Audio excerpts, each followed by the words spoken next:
Welcome to the On-Premise IT Podcast, the only podcast that dares to be both on topic and on location.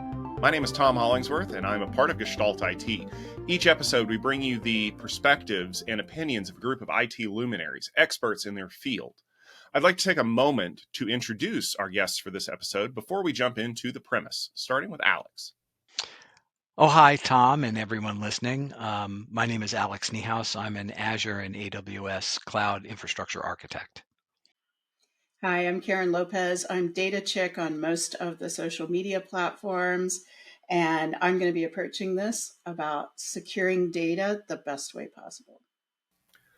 Hello, my name is Bruno Wollmann. I'm a self-employed network architect. You can find me on my website at brunowollmann.com, or the reverse of that on Twitter is Wollmann Bruno. All right. Well, thank you very much for joining us. Let's jump into the premise for today's episode.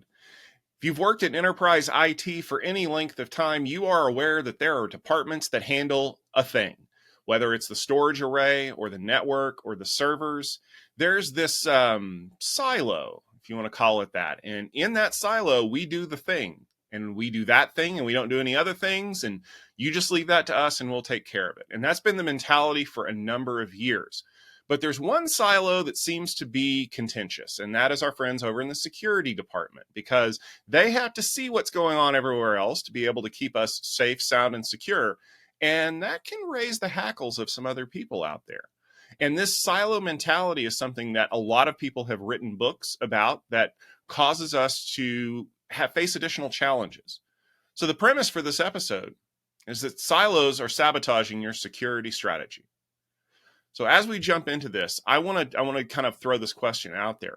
What is it about the siloed nature of enterprise IT that makes doing security so hard? Because I mean, the information that I'm looking for has to exit that silo at some point. Don't I just wait at the exit and say, okay, I'm going to take a look at it when it's here? No, I'll answer that simply, which is the attackers, the people that are trying to get into your enterprise, do not silo their efforts.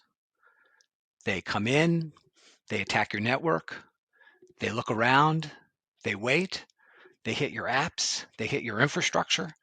They have a holistic approach that you have to adopt if you want to have any chance of thwarting them or protecting yourself. So in general, I like that idea, Alex, because you're absolutely right that people don't think in silos when they're attacking an organization. But on the flip side of that, if I am reacting to what they're doing, isn't that putting me on the back foot already? Because I'm trying to adjust to what they're doing as opposed to getting out in front of them and using a more proactive strategy to secure my data, to create zero trust boundaries. I feel like that just reacting to the way that people are attacking my infrastructure, as soon as they change what they're doing, I'm going to be back at square one. Well, I don't want to dominate the conversation, but no, frankly, Tom, I disagree.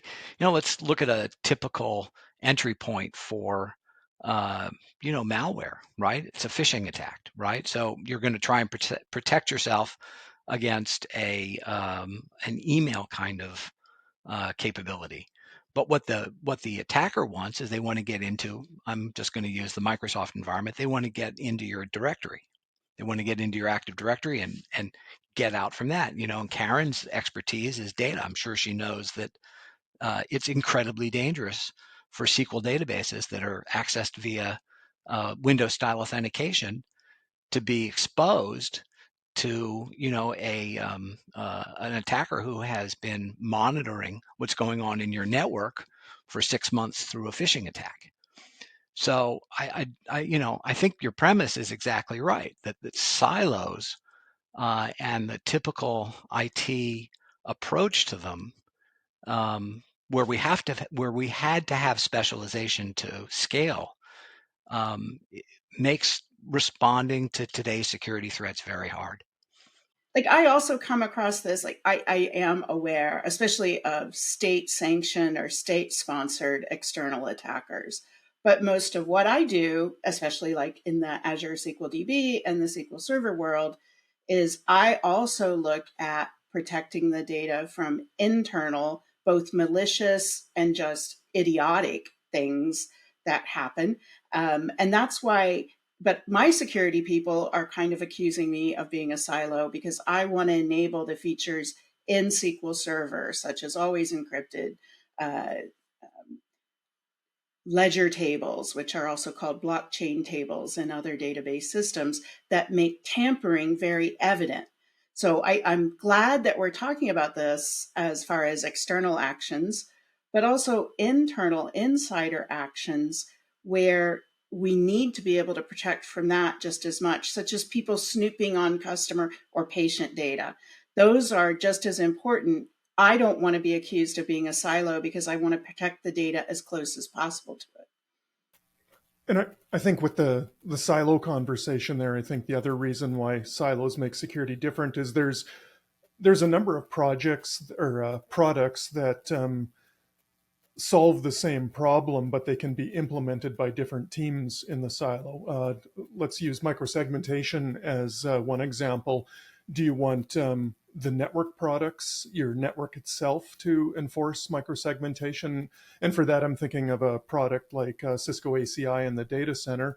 Or do you use an agent-based or host-based solution to enforce microsegmentation? And for products like that, it's Cisco Secure Workload or Illumio, Guardicore, things like that. When you figure out who's going to implement that, it's often a disagreement between the server team and the network team about where that solution lives, because ultimately they're there to keep the lights on, and the network team would want to see the server team implement agents for microsegmentation, and the server team usually wants the network to implement microsegmentation. So there's that battle with cross silo solutions for security. I think you're hitting on a good point here, that a lot of the time we see these solutions that are being developed that are trying to solve security problems, but inside of that silo. It's almost like they're trying to cut the security team out so they don't have to play well outside of that. It takes a massive, I don't know, paradigm shift, if you want to call that. I remember, back in the old days, it was the server team and the storage team, and they were two separate teams, and then virtualization happened. And those two teams had to start working together because now those resources effectively became kind of commingled, if you will. So it's very rare that you see a team that's only dedicated to doing servers or only dedicated to doing storage now. And networking is starting to undergo this shift as well. Maybe not with the security team, but effectively with a wireless team, because, if you have a separate team, they're all kind of related to connectivity and things like that. But the other problem we run into is that even if those two teams don't get along, there's one thing they universally agree on. We've got to keep the security people out of our silos, because all they want to do is walk in and make our jobs harder. What do you mean I can't have an ACL on this device that permits any in any direction? That's just how it works. If I don't have that, then everything doesn't work. And you're going to tell me it's going to take months to solve this problem? I mean, how do we overcome those objections? For me, I think we've all battled security a little bit. Recently, I've made friends with different security departments because we've combined efforts to get what we want. I've had customers that have network shops where they're sorely lacking in any type of visibility, both into their application traffic and anything going across their network. Well, I need that visibility for sizing and performance and troubleshooting. Security needs the same type of visibility to view malicious traffic, or at least look for indicators of compromise. So by combining our efforts, we were both able to get visibility solutions implemented at these various places. So I think if you can find ways or common goals rather than a goal by security that may restrict you on the network side, if you can find those common goals that work towards the same thing, I think that builds the foundation of better trust, where then you can then get to those harder topics to discuss. I think, Bruno, you're onto something important, though. But it feels like a mismatch to me. And the mismatch is that you have these awareness tools, SIEMs, for example, which just drown you in data, right? And that forces the security organization to be fundamentally policy driven, right? And your IT organization is technology driven or infrastructure driven in my world specifically. And there's a cognitive tension there, if you know what I mean, right? I've often seen in large clients a security policy implemented poorly in technology that doesn't deliver on what the security framework was attempting to implement. You know what I mean? So, for example, um, Azure Web Apps that have um, application gateway OWASP rules activated and an exception process to turn them off, but not any real understanding of why you have to turn it off for that particular application, if you know what I mean, right? But it's the pressure of, delivering production applications that puts these two organizations at each other's not at each other's throats, but there's a tension there, right? So awareness is what the security people want, and I think the technology people are able to deliver that, but in reams of information. You know, who's really watching all the data that comes into a scene? So I think there can be too much awareness, really, and too little understanding of the underlying technology. It's kind of, I think, a fundamental tension. I think there's a lot of awareness, understanding, and the ability for a lot of engineers, whether they're on the development team, the DBA team, or anything, of why security people want the things they do. So I do agree with Tom. I've seen that where the security people just have a rule and they just want it enforced, whatever. But I'm also dealing with things right now on a volunteer project where the developers are pushing back on whether they should be required to have multi-factor authentication, whether they should be allowed to develop on their own laptops, whether they should be allowed to do this, this, or this. And the thing I keep pointing out to them is you are breaking my number one security rule is you are using copies of production data to do dev and test. And every organization does it, even if they won't admit to it. And therefore, their laptop and all of their access policies should be the same because they're using production data.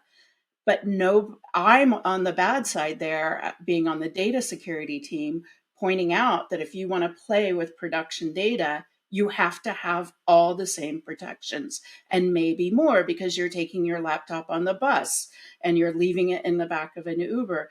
I feel like the silos that we're talking about here, everyone, really have a giant, it depends on it, like all good questions. I think that we really do need to figure out how much is too much security and how much is radically not enough, but I'm biased. And I think that you bring up a good point here, Karen, about the whole, these silos depend on a lot of other things because we've learned over the years that doing tech for the sake of tech doesn't get us anywhere. You can build the coolest widget imaginable, and if there's no reason for us to have it, it just kind of falls by the wayside. Where we ultimately have the challenges is when the technology that's been developed has to meet the business use case. And that is the ultimate arbiter of what we do here. If the business use case for a thing is that we do it, then that's what gets done. Those business use cases drive the policies. For a long time, what we've said is that tool will only let us do things this way. So the business case has developed around the capabilities of whatever system we're using. Mm. But now that those are more driven by software and much more malleable to our needs, instead of going in and saying, okay, how do we protect this flow? It's what does the business case say? Never should these two systems talk. Dev should never be exposed anywhere outside of this subnet. And we build those. And that has given us a lot more visibility into the way that things operate because the stakeholders who create the business policy now allow that to flow down into the technical challenges. So could it be that a shift in the way that we're thinking about things, technical versus business use case, will ultimately destroy the silos that are causing these things to happen, but also unify them in a way that allows us to craft these policies so that it's not one size fits all, or you have to do it like this because our firewall only knows how to filter packets this way? I think that works to a point. We were discussing earlier how shifting applications to the cloud fixed a lot of network problems because the cloud does things in a certain way, and you can't change that. If you're running IT in your enterprise or running security in your enterprise, it's potentially up to the loudest VP that gets their way, and policy can change on a dime depending on who has the control or the best argument on that day. So I think that's a good idea to have clear policy and things like that, but it's I see that being more malleable than what we were discussing earlier. By clouds can be rigid, silos and enterprises can't. I want to go back to a couple of things that Karen said that really resonate with me. One, the resistance to doing basic stuff in database management systems. It's just an incessant frustration. You get a request to set up an Azure SQL database or a managed SQL instance, and the guy who does it doesn't know anything. The woman who does it doesn't know anything about on-disk encryption and fails to encrypt it. Right? The developers don't care. Right? You have to go to extra effort to turn on TLS only connections, which is basic and required in any environment. And it falls between the silos, right? Because neither side really is focused on those kinds of things or understands the importance really to the other side. But my favorite of all time that I think Karen was talking about when she was talking about developer resistance to security is supply chain problems. I mean, how many times have we had a developer just import a library or an object, a Python library, or worse, something from the npm library that is poisoned, right, because of the name, that's been name poisoned. So there is there's a very deep silo impact effect here, which is that unless you understand what developers are developing and how they're developing and how it interacts with all of the infrastructure that supports it, you don't have a very good opportunity to approach security holistically. And it's a real problem. I think Karen's on, I like this. She keeps pointing out the data is the basic thing, and it is. It really, really is. But if you're going to think about the data as sort of the core thing that you want to prevent an employee from exfiltrating, or you want to prevent a attacker from obtaining, then you can't have a network guy set up a subnet in an AWS VPC for an app and just hand it over to those guys, right? Which is what happens. I'm getting passionate here because I think that what we've done is partially economic. We get people who are in their lanes, in their wheelhouses, and we have a value assigned to what those people are worth, and we really pay them to stay in that lane. What we need generalists who've put 20, 30 years into understanding database and application development and networking, who are leading these things from working with the security people. I will stop there. I know I'm pontificating. Well, I think part of the problem that we run into is that we need people who have a holistic view of that are outside of that particular silo, but we don't respect their opinions when we do promote them to CIO or CISO or give them the capability to affect change in those organizations. Because, well, you may know a little bit about everything, but I am the expert in this one very specific thing. And in an organization, resources are always under contention, right? Whether it's resource, available hours to work on a problem, or available money to buy things, or available cycles to create stuff. We're always trying to balance what those things are capable of. So as someone who's a stakeholder in a business, I have to take the input that I need and apply it in a way that gives me the most return for my investment. So what are some things that I can do, let's just say as a CIO, to help lower the walls of those silos and create an organization that is more secure, but that isn't going to starve me of resources?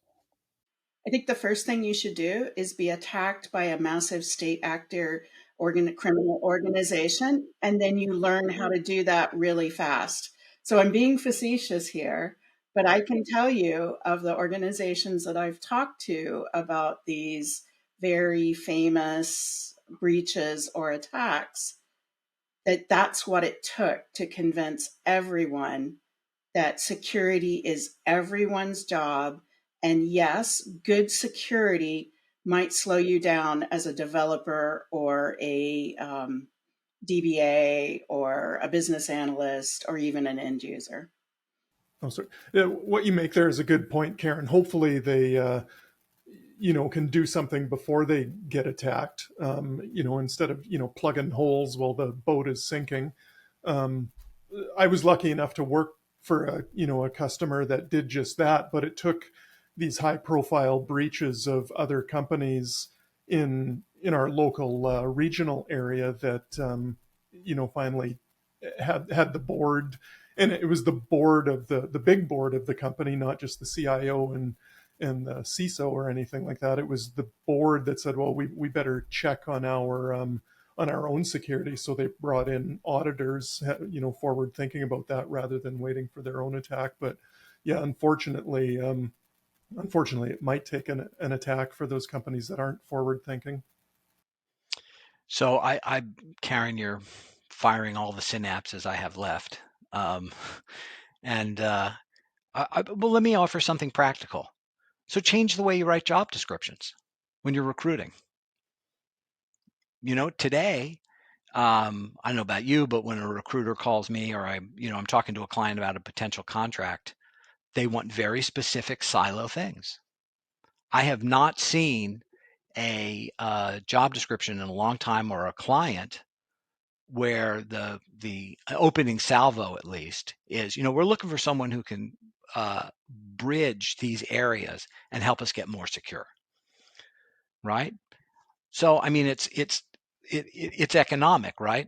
Tom makes a good point. You have to get value from the people and the resources that you have, but you don't have to describe the resources that you have the ability to acquire in the same way we've been doing for 30 or 40 years, right? You got to change what you expect from people in order to get the kind of behaviors that we're talking about.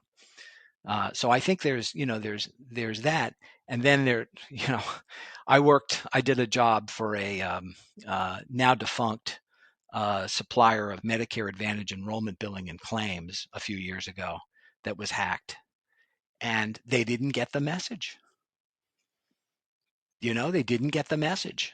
They migrated what they had on-prem, which they thought was the source of the problem, to Azure. And when they were done, they said, we're more secure. And I think, anyone listening to this recording will know that didn't accomplish very much. Well, it sounds to me like we've spent so much time focused on the walls that we've built in IT in these silos that we forget that there's things inside of them and there's reasons for them to exist. And rather than coming in like a wrecking ball or as an attacker, trying to knock as many of them down as possible, what we need to do is we need to have enough visibility to see inside of them and get people to lower those walls. We need to educate our users about the reasons why we do things, not just tech for the sake of tech, but there is a business reason behind it. We need to support the people who are trying to do things for the good of the company. And as has been brought up, we need to do that before some incident causes the company to make the news or be investigated or have to dip into the emergency fund to fix all of the problems that we've been whining about that need to be fixed for the last several years. Because ultimately, you don't tear down silos, but you can get people to disassemble them for you. That'll just about do it for this episode of the On-Premise IT podcast. I want to thank everyone out there for tuning in. Remember that we have a new episode of the podcast about every 2 weeks. So if you want to subscribe, you can always find the latest episode on our website at gestaltit.com/podcast. You can also find us on our YouTube channel at youtube.com/gestaltitvideo, or you can search for the On-Premise IT podcast in your favorite podcast application of choice. Subscribe, leave us a rating and a review so that people know what they're getting into when they jump on here. Here's a hint. We always have a good premise. We'll be back with another great podcast very soon. And if you want to check out more great information, like the security topics that we discussed here, don't forget to tune in for Gestalt IT's Security Field Day coming your way June 28th and 29th. You can find more details at techfieldday.com. We'll be back with another great episode in a couple of weeks. Until then, see you soon.